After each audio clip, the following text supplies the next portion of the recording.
आज आपण धडा क्रमांक 8 ऊर्जा शक्तीचा जागर या धड्याला सुरुवात करणार आहोत। धड्याचे लेखक आहेत प्रसिद्ध वैज्ञानिक डॉक्टर रघुनाथ माशेलकर। ते स्वतः खुद्द एक वैज्ञानिक आहेत, संशोधक आहेत आणि वैज्ञानिक किंवा संशोधक या पातळीपर्यंत जाण्यासाठी त्यांना किती स्ट्रगल करावं लागले, किती समस्यांना तोंड द्यावं लागलं। हा जो काही जीवनाचा मार्ग होता तो काही सोपा नव्हता, खूप कठीण होता। अगदी बाल्यावस्थेपासून ते अगदी डॉक्टरकी मिळवण्यापर्यंतचा मार्ग किती खडतर मार्ग होता आणि हे सगळं असलं तरी पण त्यांनी जीवनामध्ये गच खाल्ली नाही, त्यांनी कधी मागे वळून बघितलं नाही। घरची आर्थिक परिस्थिती अत्यंत बिकट होती। आईच म्हणावी लागेल, वडील तर त्यांचे लवकरच वारले होते। आई जी काही होती तिने काबाड कष्ट करून लोकांच्या घरी धुणी भांडी करून आपल्या मुलाला शिकवण्याचं ध्येय गाठलेलं होतं।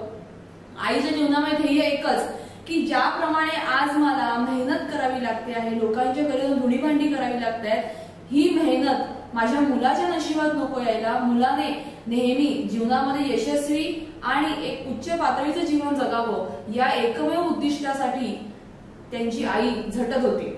त्यांच्या आईचं म्हणणं असं होतं की ज्याप्रमाणे आज माझं शिक्षण कमी असल्यामुळे आज मला अशी कामं करावी लागतात, त्याप्रमाणे माझ्या मुलाला मी ही कामं कधी पडू देणार नाही आणि त्यासाठी ती आई आयुष्यभर झटत राहिली आणि आपल्या मुलाला आज जीवनामध्ये काहीतरी चांगलं स्थान निर्माण करून दिलेलं आहे। तर बघूया आपण ऊर्जा शक्तीचा जागर। आता ऊर्जा शक्ती, ऊर्जा कुणाकडून मिळणारी? सूर्याकडून मिळणारी ऊर्जा आणि तिची जी काही शक्ती आहे तिचा जागर। आता हा झाला शब्दशः अर्थ, म्हणजे सूर्यापासून मिळणाऱ्या शक्तीचा होणारा जागर। म्हणजे ह्याच्यामध्ये एक लेखकांना बाल्यावस्थेमध्ये एक छोटासा शोध लागलेला असतो जो सूर्याच्या शक्तीपासून लागणारा असतो आणि त्याचं नाव जरी याला दिलेलं असलं तरी पण ही ऊर्जा जी आहे, शब्दशः अर्थ घेतला की सूर्याची ऊर्जा, परंतु त्याच्या मागचा अर्थ असा आहे की माणसाच्या आतमध्ये जी काही ऊर्जा असते, एक आत्मविश्वासाची जी ऊर्जा असते, तिचा जेव्हा जागर होतो, त्याची जेव्हा आपल्याला जाणीव होते, त्यावेळेस माणूस खऱ्या अर्थाने जीवनामध्ये यश संपादन करू शकतो। माणसाकडे क्वालिटीज खूप असतात, गुण खूप असतात, परंतु ते जिथपर्यंत स्वतःला आयडेंटिफाय होत नाही, स्वतःला समजत नाही, तिथपर्यंत माणूस जीवनामध्ये यश संपादन करू शकत नाही। या गोष्टीचं आपल्याला या धड्यात मार्गदर्शन मिळणार आहे। ही ऊर्जा कुठली? आपल्या आतमध्ये असलेली आत्मविश्वासाची ऊर्जा, त्याचा जागर प्रत्येकाने करायचा आहे। कोणीही स्वतःला आयुष्यात कमी लेखायचं नाही आहे असं या धड्यात सांगितलेलं आहे। धड्याला सुरुवात करूया। पहिले प्रस्तावना असते, पेन्सिल हातामध्ये ठेवायची। ओके, पान क्रमांक 28, धडा 8 ऊर्जा शक्तीचा जागर, डॉक्टर रघुनाथ माशेलकर। ओके, त्यांची आपण थोडी माहिती घेऊया आधी आणि मग आपण धड्याला सुरुवात करूया। आंतरराष्ट्रीय ख्यातीचे ज्येष्ठ वैज्ञानिक, आंतरराष्ट्रीय नॉट ओनली इंडिया, इंटरनॅशनल लेवलचे ते अतिशय प्रसिद्ध सायंटिस्ट आहेत।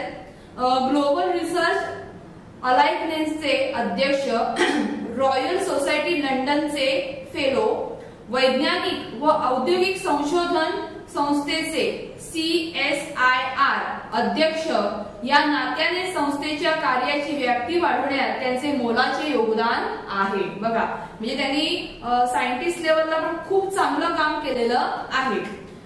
पद्मविभूषण या पुरस्काराचे सन्मानित, त्यांची शोध नव्या भारताचा, पंचशील नव्या युगाचे, timeless inspiration, Tilak in our times, inventing India इत्यादी पुस्तके प्रकाशित आहेत।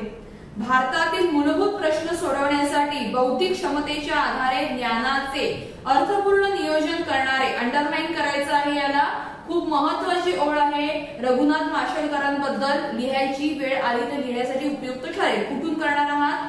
भारतातील मूलभूत प्रश्न सोडवण्यासाठी बौद्धिक क्षमतेच्या आधारे ज्ञानाचे अर्थपूर्ण नियोजन करणारे डॉक्टर रघुनाथ माशेलकर आघाडीचे भारतीय शास्त्रज्ञ आहेत। ही त्यांची ओळ महत्वाची आहे, हायलाइट करायची आहे। ओके, प्रचंड कष्ट करण्याची वृत्ती, सकारात्मकता म्हणजे ऑलवेज कुठल्याही गोष्टीकडे पॉझिटिव्ह थिंकिंग ऑफ व्ह्यू ठेवणं हे जीवनामध्ये किती महत्वाचं असतं हे माशेलकरांकडून शिकण्यासारखं आहे।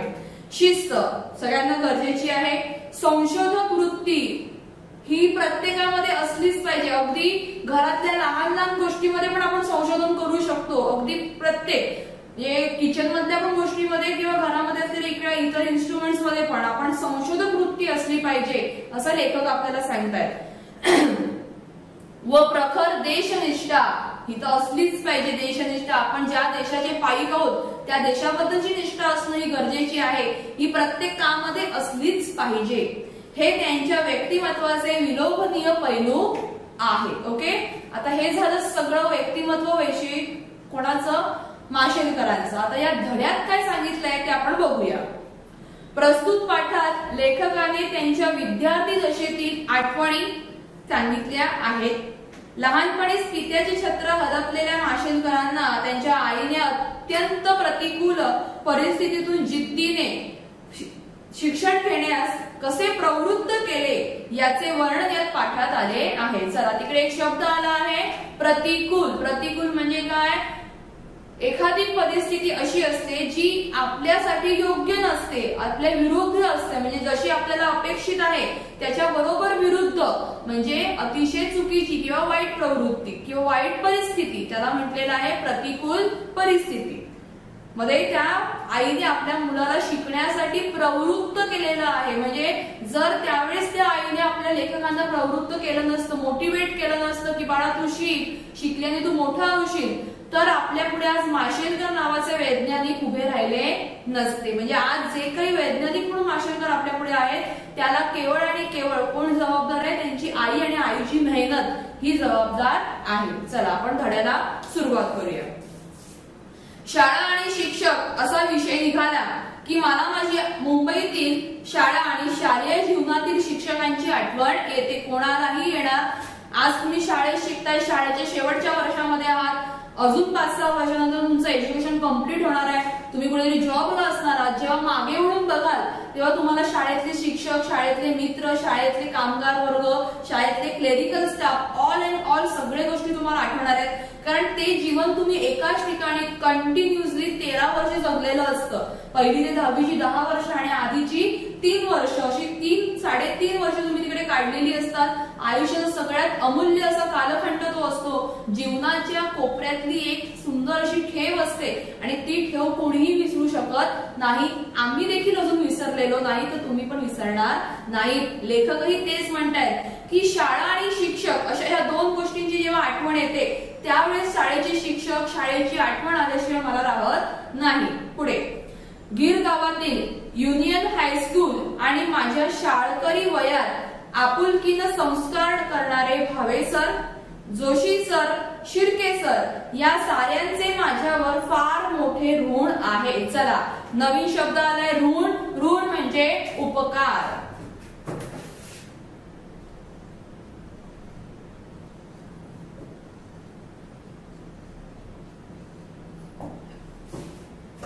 बघा, लेखक असं म्हणताय की शाळेचे जे काही शिक्षक आहेत त्या शिक्षकांची नावं दिली स्पेशल. आजही तुम्हाला जरी विचारलं की शाळेचा सेंड ऑफ असतो किंवा शाळेचा स्पेशल डे असतो, टीचर्स डे असतात, त्यावेळेस तुम्हाला खास करून विचारलं जातं अरे फेवरेट टीचर कोण आहे, कुठल्या शिक्षकांबद्दल तुम्ही मनोगत व्यक्त कराल.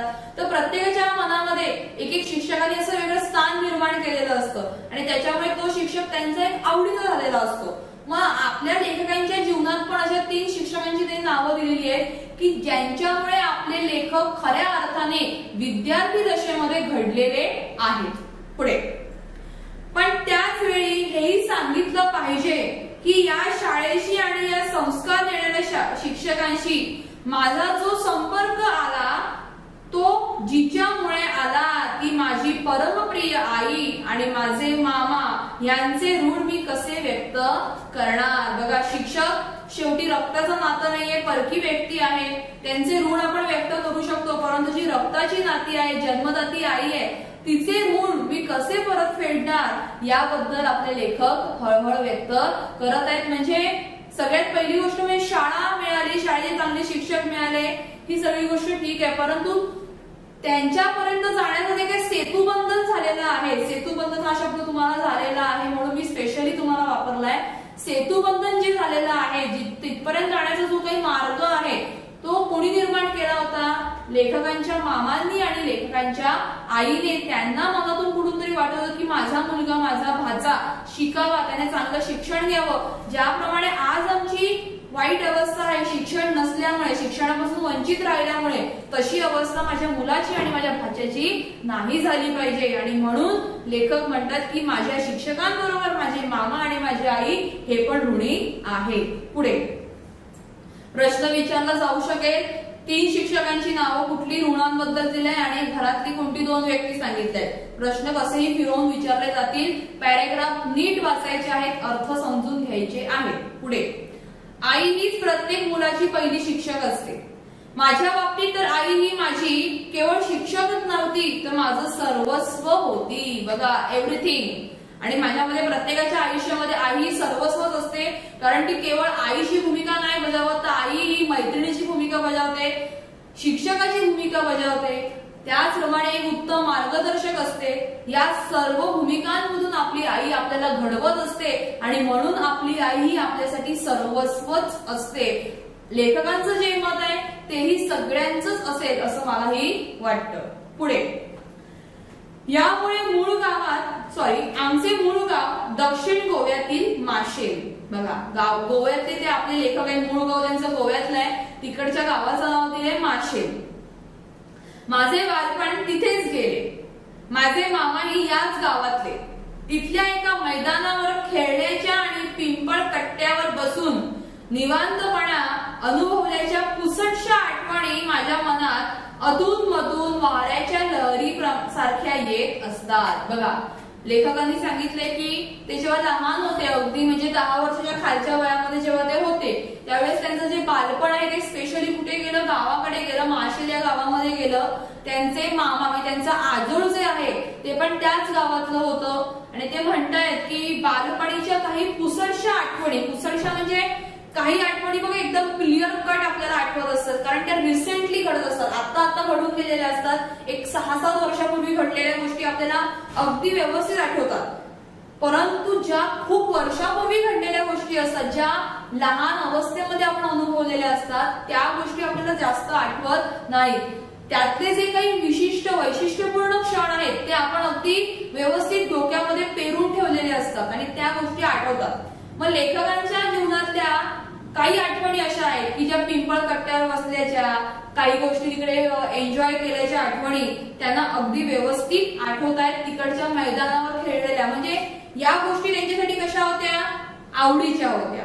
आणि ज्या गोष्टी आवडीच्या असतात त्या गोष्टी आपण हृदयामध्ये आणि मेंदूमध्ये बरोबर फिट बसवून ठेवतो. मग लेखकांना पण या गोष्टी आवडायच्या आणि त्या आठवणी त्यांना पुसटशा वाऱ्याच्या लहरीप्रमाणे, म्हणजे नेहमी आठवतात का? नाही. वाऱ्याची लहर कशी येते लगेच निघून जाते, त्याप्रमाणे या आठवणी पण लेखकांना अशा येतात आणि पटकन निघून जातात. पुढे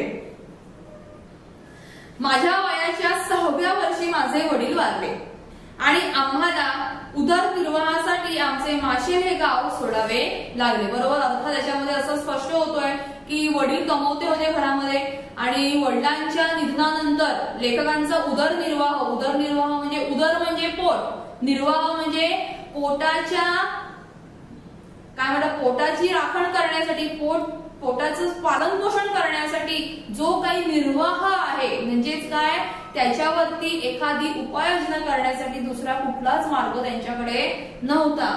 पालन पोषण करणे किंवा पोटाची राखण करण्यासाठी जो काही मार्ग होता तो पूर्णपणे स्टॉप झालेला होता आणि म्हणून त्यांना त्यांचं राहतं घर, राहतं गाव सोडावं लागत होतं. पुढे उदरनिर्वाहाचा अर्थ आहे दैनंदिन जीवनामधला खर्च भागवणे, त्याला म्हटलंय उदरनिर्वाह करणे.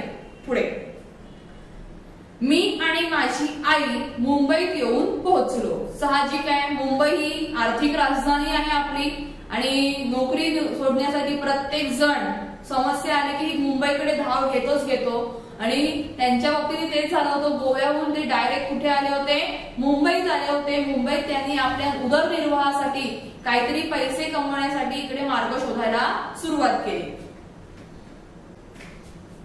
गीर गावातल्या खेतवाडीतील देशमुख गल्लीमध्ये मालती निवासातील पहिल्या माळ्यावर छोट्याशा खोलीमध्ये आम्ही मायले राहत होतो. बघा गिरगाव म्हणजे प्रॉपर मुंबई, या मुंबईमध्ये ते खेतवाडी, आता हे तुम्हाला नावं कधी ऐकलेली असतील का, तिकडचे गणपती वगैरे अतिशय प्रसिद्ध आहेत, लालबाग खेतवाडीचे गणपती वगैरे, हा शब्द तुमच्या कानावर पडलेले असतील.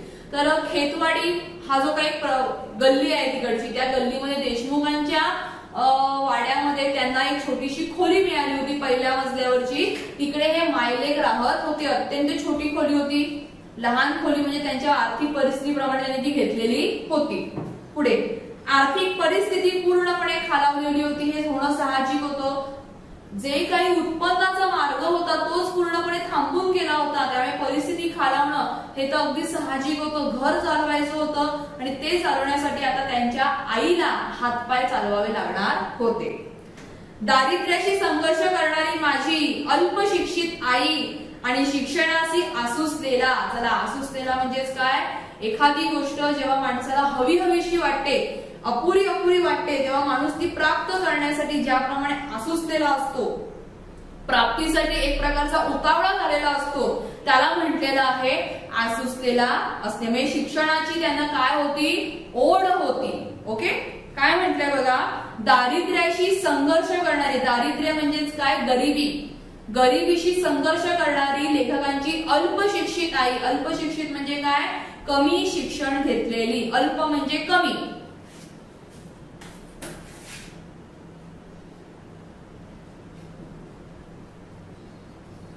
ओके, लेखकांची आई खूप कमी शिकलेली होती आणि तिला दारिद्र्याशी, घरातल्या गरिबीशी संघर्ष करायचा होता. म्हणजे शिक्षण कमी असून सुद्धा पैसे कमवायचे होते.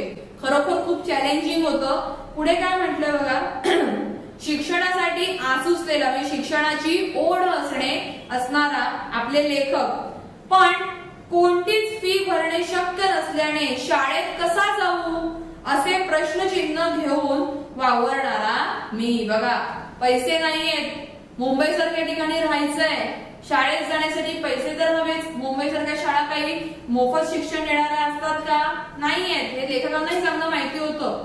मग करायचं काय, फी तर भरायची नाहीये, शिक्षण तर हवंय, काहीतरी मार्ग काढलाच पाहिजे. पुढे बघूया, त्यावेळेचं वातावरण हे असं होतं. बघा, आजच्या कालखंडामध्ये मुलांना शिक्षणाच्या संधी उपलब्ध होत आहेत, परंतु शिक्षणाबाबत एवढी ओढ दिसत नाहीये. परंतु त्या कालखंडामध्ये मुलांना शिक्षणाबद्दलची एवढी ओढ होती की पण त्यांचे आई वडील त्यांना शिक्षण व्यवस्थित देऊ शकत नव्हते. ही बदलत्या काळानुसारची परिस्थिती आणि वातावरण दिसत आहे. पुढे बघूया, पण माझ्या आईनं धीर सोडला नाही. धीर न सोडणे, मनाने खंबीर असणे, मनाचा निग्रह अगदी व्यवस्थित केला होता की नाही, मला धीर सोडून चालणार नाही, मला खचून जाऊन चालणार नाही, मला माझ्या मुलाला शिकवून सोडायचं आहे. ती खचली नाही. खचणे नाही म्हणजे मनाने खूप दुखावणे नाही. आपला एक म्हणतात ना आत्मविश्वास त्यांनी कमी केला नाही. वेगवेगळी कष्टाची कामं ती करत होते. त्यातच मार्शेलहून मुंबईत आलेले माझे मामाही मदतीला आले. बघा, बहिणीच्या मदतीला भाऊ आले धावून आणि त्यांनी आपल्या बहिणीला मदत करायला सुरुवात केली. त्यांच्यामुळे मला खेतवाड्यातील प्राथमिक शाळेत प्रवेश मिळू शकला. मामाने प्रयत्न केला आणि त्याच्यामुळे त्यांच्या परिसरामध्ये असणारी जी काही प्राथमिक शाळा होती त्या शाळेमध्ये लेखकांना प्रवेश मिळाला. ही शाळा महापालिकेची होती. माझ्याप्रमाणे शाळेची परिस्थिती ही बेताचीच होती. आता म्युनिसिपल कॉर्पोरेशनच्या ज्या काही शाळा आहेत, म्हणजे आपल्याकडे असलेल्या जिल्हा परिषदेच्या शाळा ज्याला आपण झेडपी स्कूल म्हणतो, म्युनिसिपल कॉर्पोरेशनच्या म्हणजे महानगरपालिकेने केलेल्या शाळा ज्या असतात, या ठिकाणी असणारी मुलं ती शक्यतो गरीब घरातली असतात. कारण तिकडची जी काही फी घेतली जाते ती अत्यल्प असते, म्हणजे खूपच कमी आहे. म्हणजे आता ज्या काळातली परिस्थितीची कंपॅरिझन जर आपण केलं तर इतर शाळांची फी 20,000 30,000 असेल, त्यांची फी 100 रुपये 200 रुपये, तर काही ठिकाणी फक्त 500 रुपये एवढीच ती फी त्यांच्याकडून आकारली जाते. कारण कमी पैशामध्ये त्यांना जास्तीत शिक्षण देणं हा जो काही गव्हर्नमेंटचा हेतू आहे तो इकडे साधला जातो. मग लेखक तेच म्हणतायत की जशी माझी परिस्थिती हालाखीची होती तशीच परिस्थिती शाळेची होती. म्हणजे शाळा काय व्यवस्थित होती का, नाही, सर्वसामान्य अत्यंत म्हणतात ना वाईट अवस्थेमधली शाळा होती, शाळेला रंग नव्हता, शाळेचं बांधकाम व्यवस्थित नव्हतं, अशा प्रकारची ती शाळा होती. पुढे पण इथले शिक्षक मात्र मनानं खूप श्रीमंत होते. बघा, शिक्षकांचं मन श्रीमंत असलं की मुलं पण आपोआप मनाने श्रीमंत होतात, कारण त्यांना शिक्षकांना माहिती होतं की इकडे येणारी मुलं काही श्रीमंत घरातली नाहीयेत, गरीब घरातली आहेत, परंतु त्यांना शिक्षणाची ओढ आहे, शिक्षणाचे ते भुकेले आहेत, त्यामुळे ते ज्ञान संपादन करायला इकडे आले आहेत. आपण त्यांना ज्ञान दिलंच पाहिजे. त्यांच्या अस्वच्छतेकडे, त्यांच्या गरिबीकडे आपण बघून चालणार नाहीये. त्यांच्या मनामध्ये आपण डोकावलं पाहिजे. त्यांच्या शिक्षणाची भूक आपण भागवली पाहिजे, ही त्या शिक्षकांना जाणीव होती. पुढे बघूया. पायात चप्पलही घालायला नव्हती, अशा परिस्थितीत माझी शाळा सुरू झाली. विचार करा, आपल्या परिस्थितीमध्ये आणि त्या लेखकांच्या परिस्थितीमध्ये किती जमीन आसमानचा फरक आहे. आज प्रत्येकाच्या घरामध्ये कमीत कमी 3 ते 4 जोड असतील चपलांचे, अगदी बाल्यावस्थेपासून.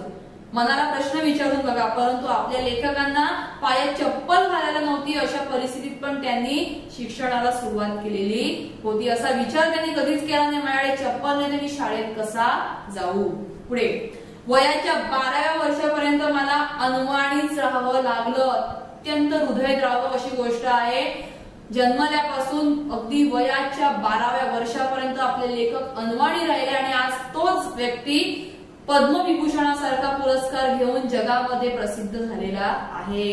आंतरराष्ट्रीय पातळीचे ते वैज्ञानिक झालेले आहेत. ह्याच्यातून एक गोष्ट अगदी सिद्ध होते, जीवनामध्ये समस्यांना तोंड दिल्याशिवाय माणूस उच्च पातळीवर जाऊ शकत नाही. स्ट्रगल केल्याशिवाय माणसाला यश संपादन होत नाही. कुठलीही गोष्ट सहजपणे प्राप्त करायला जाऊ नका. जितकं सहज मिळतं तितकंच ते नंतर आपल्याकडून लवकरच हिरावून घेतलं जातं. पुढे शालेय शिक्षण पूर्ण केल्यानंतर जेव्हा हायस्कूल मध्ये प्रवेश घेण्याची वेळ आली, त्यावेळी तर आणखीन एक मोठं संकट समोर आलं. बघा, एक 1ली ते 7वी पर्यंत शिक्षण जे लेखकाचं होतं ते गव्हर्नमेंटच्या शाळेमध्ये झालं, म्हणजे त्यांच्या महानगरपालिका शाळेमध्ये त्यांचं शिक्षण चालू होतं. पण आता पुढचं शिक्षण घ्यायचं होतं, 7वी नंतरचं शिक्षण जे घ्यायचं होतं ते घ्यावं लागणार होतं मोठ्या हायस्कूल्स मध्ये, म्हणजे एखाद्या प्रायव्हेट स्कूलमध्ये त्यांचं शिक्षण घ्यावं लागणार होतं. मग आता प्रश्न आला पैशाचा, काय करायचं बघूया काय म्हणतायत ते. त्यावेळीची हायस्कूलची प्रवेश फी 21 रुपये होती. माय गॉड, त्यावेळेचे 21 रुपये म्हणजे आताचे 20,000 पकडा. आणि हे एवढे 21 रुपये त्या कष्टकरी आईला जमा करणं म्हणजे खूपच कष्टदायक वाटत होतं. काय केलं होतं त्यांनी बघूया आपण. पण आमच्याजवळ एवढे पैसे कुठून येणार? प्रवेश फी भरणे शक्य नसल्यामुळे आता माझे शिक्षक थांबणार असे वाटू लागले. पण माझ्या आईने धीर सोडला नाही. बघा, नुसतं काय सांगितलंय, प्रवेश फी, एंट्री फी जी होती ती एवढी भरायची होती आणि ती भरण्यासाठी लेखकाकडे पैसे नव्हते. लेखकांना वाटलं की चला माझं हे वर्ष फुकट गेलं, मला यावर्षी ऍडमिशन मिळणार नाही. पण लेखकाच्या आईने धीर सोडला नाही. तिला स्वतःवरती विश्वास होता की मी हे 21 रुपये नक्कीच गोळा करून दाखवून देईन. आणि केले त्या बाईने. बघूया काय केलं. आजूबाजूच्या बिराडातील काही कामे करून तिने पैसे जमवण्यास सुरुवात केली. बघा, आजूबाजूला जी काही बिराड या शब्दाचा अर्थ आहे कुटुंब, संसारिक, किंवा ज्यांना म्हणतात की आपण इंग्लिश मध्ये म्हणू शकतो कपल, बरोबर आहे. म्हणजे त्या इतर लोकांकडे जाऊन, कुटुंबांमध्ये जाऊन त्यांनी कामं केली, घर कामं केली आणि काय केलं, पैसे जमवायला सुरुवात केली. त्याच वेळी तिच्या परिचयातील एक माऊली मदतीला धावली आणि माझ्या प्रवेश फीची व्यवस्था झाली. बघा, एका माऊलीला दुसऱ्या माऊलीची समस्या समजू शकते, ह्याचं इकडे ज्वलंत हे उदाहरण आपल्याला बघायला मिळालंय.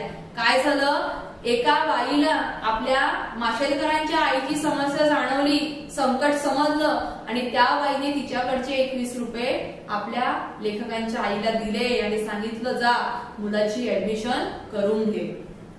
पण तोपर्यंत गिरगावातील त्या वेळेच्या नामांकित शाळांमध्ये प्रवेश बंद झाले होते. पण बॅड लक होतं लेखकांचं. ऍडमिशनची जी काही प्रोसेस होती ती पूर्णपणे स्टॉप झाली होती, प्रवेश बंद झाले होते. मग काय केलं लेखकांनी, अखेर युनियन हायस्कूल मध्ये मला प्रवेश मिळाला. कुठल्या शाळेमध्ये मिळाला? युनियन हायस्कूल मध्ये. आणि माध्यमिक शिक्षणाचा पुढील टप्पा सुरू झाला. पुढचं शिक्षण म्हणजे 8, 9, 10 हे काय झालं? माध्यमिक शिक्षण झालं. सेकंडरी एज्युकेशन ज्याला म्हणतो आपण ते चालू झालं. अनेक अडचणींमधून मी जमेल तेवढा अभ्यास करत होतो. अडचणी खूप होत्या. गरिबी म्हणजे अडचणींचा एक मोठा डोंगर असतो माणसापुढे. परंतु एवढ्या सगळ्या अडचणी होत्या तरी पण लेखकांनी शिक्षण थांबवलं का? नाही. अडचणींमधून मी जमेल तेवढा अभ्यास करत होतो पण त्या छोट्याशा खोलीतील जागा अपुरी पडायची. लेखकांची खोली अत्यंत लहान होती परंतु त्या बिकट परिस्थितीमध्ये असलेल्या समस्यांमध्ये पण लेखकांनी आपला अभ्यास सोडला नाही. तो कंटिन्यू ठेवला, पुढे चालू ठेवला. आणि पुढे अजून काय काय त्यांना समस्या आल्यात, त्याच्यातून ते कसे त्यांनी शिक्षण पूर्ण केलं ह्याचा अभ्यास आपण पुढच्या लेक्चरला करूया. थँक्यू.